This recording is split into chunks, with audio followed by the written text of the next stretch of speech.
Zeke.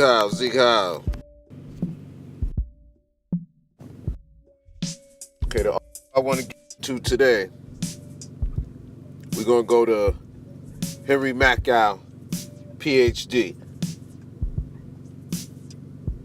It's one of the authors that I frequent. That's Henry-MAKOW-P.H.D. How the Rockefellers Re-Engineered Women. This article was published on February 1st, 2007. All right, pay attention. Feminism is an excellent example of how the Rockefeller mega cartel uses the awesome power of the mass media, i.e., propaganda, to control society. In 40 short years, many women have lost touch with their natural loving instincts. Consequently, the family is in disarray. Sexual depravity is rampant and birth rates have plummeted. I will expand on the Rockefellers' role, but first, we need to remember that for a woman, love is an instinctive act of self-sacrifice. She gives herself to her husband and children and is fulfilled by seeing them thrive and receiving their love, respect, and gratitude. A woman makes this supreme sacrifice to only one man who will cherish her and provide for his family. Men instinctively want to fulfill this responsibility. This is the essence of the heterosexual contract, i.e., marriage.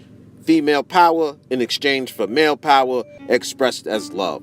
Sex is the symbol of this exclusive bond. Marriage and family may not be for everyone, but it is the natural path for most. Feminism has trained women to reject this model as an old-fashioned oppressive stereotype, even though it reflects their natural instincts. On Thursday, a British writer reported overhearing two young women. "All men are useless these days," one said. "Yeah," said the other. "The trouble is they haven't risen to the challenge of feminism.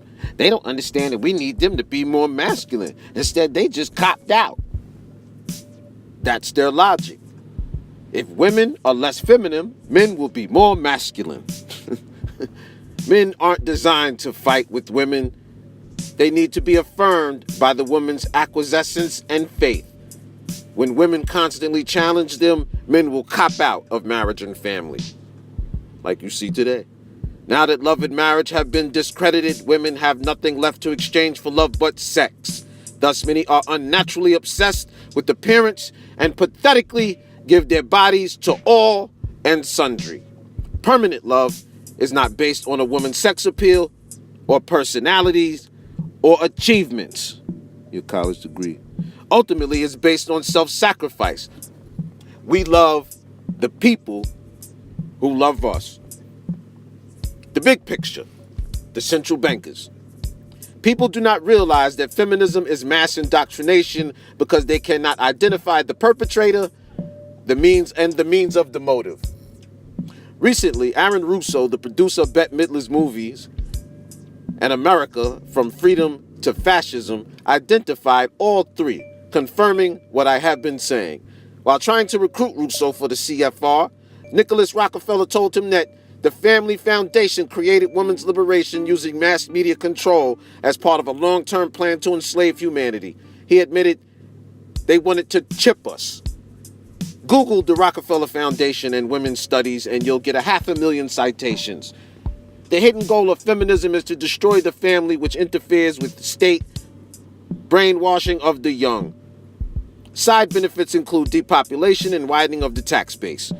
Displacing men in the role as providers, also destabilizing the family. The drastic paradigm shift is required to make sense of the world. The Rockefellers are part of the private world central banking cartel that also controls media, defense, pharmaceutical, and other cartels.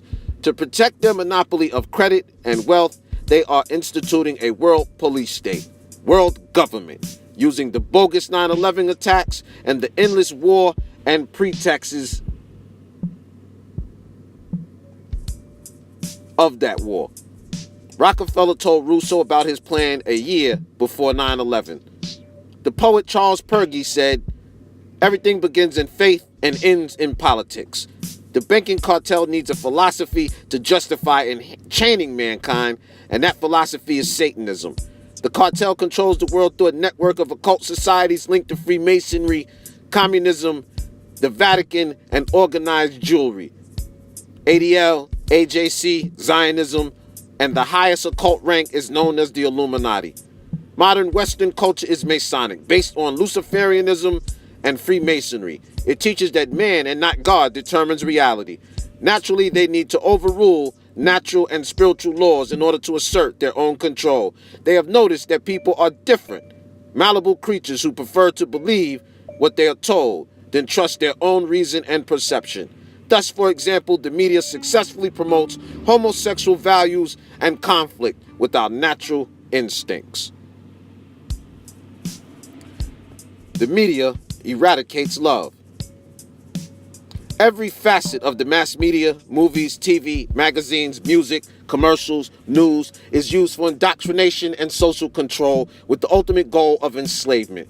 There is a connection between what happened in communist Russia and what is happening today in America. In both cases, the central banking cartel is asserting its totalitarian control.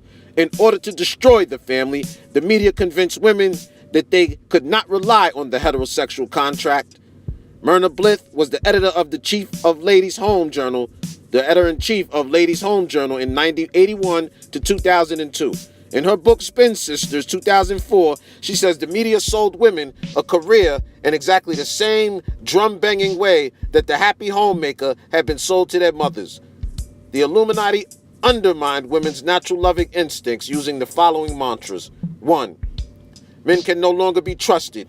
Using the Lifetime Network as an example, Blyth concluded all men are unfaithful rats.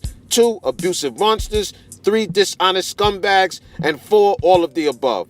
Women, on the other hand, were flinty achievers who triumphed despite the cavemen that want to keep us in our place.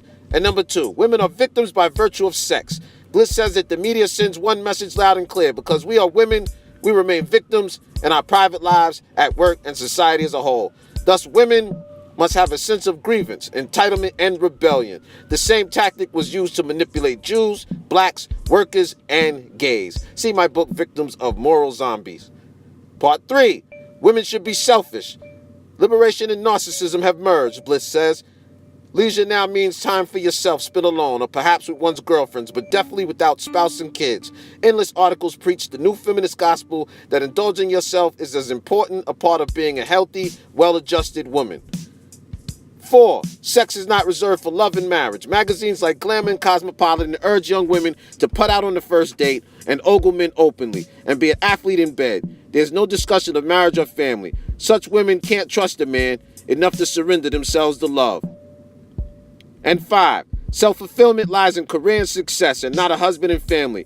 The social rewards of holding down a job are critical to one's sense of dignity and self-worth, Betty Friedman pontificated. In fact, most work is deeply ordinary, Blyth observes. Thus, many women are schizophrenic as they attempt to reconcile their natural instincts with constant exhortation to do the opposite. The wreckage is the broken families and dysfunctional people that's strewn everywhere. At the same time, Playboy magazine aimed a similar message at men: you don't need to get married to have sex. Marriage and children are a bore. So in conclusion,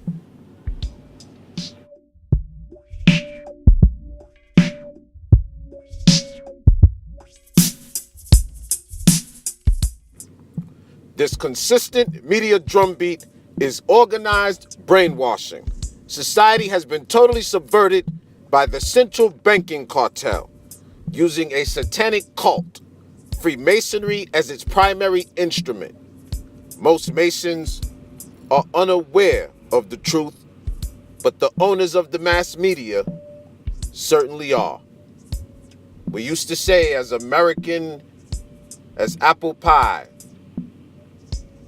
or American as motherhood and apple pie. Only Satanists would trash motherhood. Far from empowering women, feminism has unsexed many. It has deprived them of a secure and valued social role and reduced them to sex objects and replaceable workers.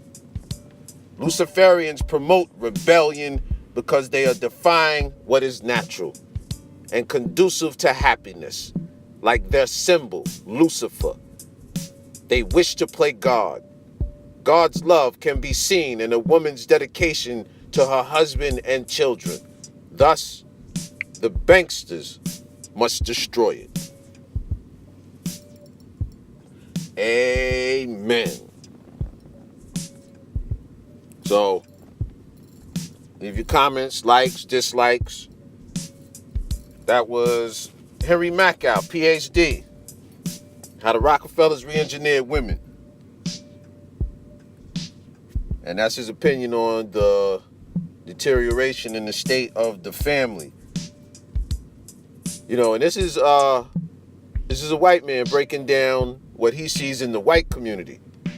So you take that and put that on the black community and times that quintuple fold. You know, if their community and their families is deteriorating, you know, imagine what ours is doing. You know, so yeah. Was it all worth it, black woman? Y'all were given feminism in order to break down the family unit. You know, the Jews disseminated this feminism through one of their MK Ultra projects and their destabilization, deprogramming, depopulation projects, you know, and they sent Gloria Steinem out there to mislead y'all. Y'all left the Black Power movement, joined with them, because they knew they had to get y'all away from your man, because we were too strong. In the 60s and 70s, we were giving them hell, man. And we wouldn't be in the condition we are in right now if y'all never left the civil rights movement. We'd have got everything that we had coming to us. But we had to stop early because we wound up fighting that two-front war. We started fighting that war with the white man, then fighting that war with y'all. Y'all made it a two-front war. So, like, share, subscribe. Like I said, leave your comments. I'll be dropping something later. Thanks for the support up until this point. All right? Sieg Heil, Black Hitler, the Führer. Wake up, black people. For this, not just that fact. Wake up every fucking body. Not just black people, too. Because white people, black people, we be thrown in the mix, man.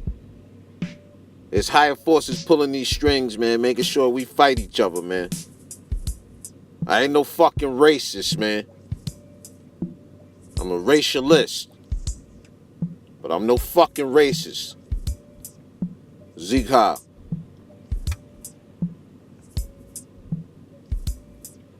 Black Power.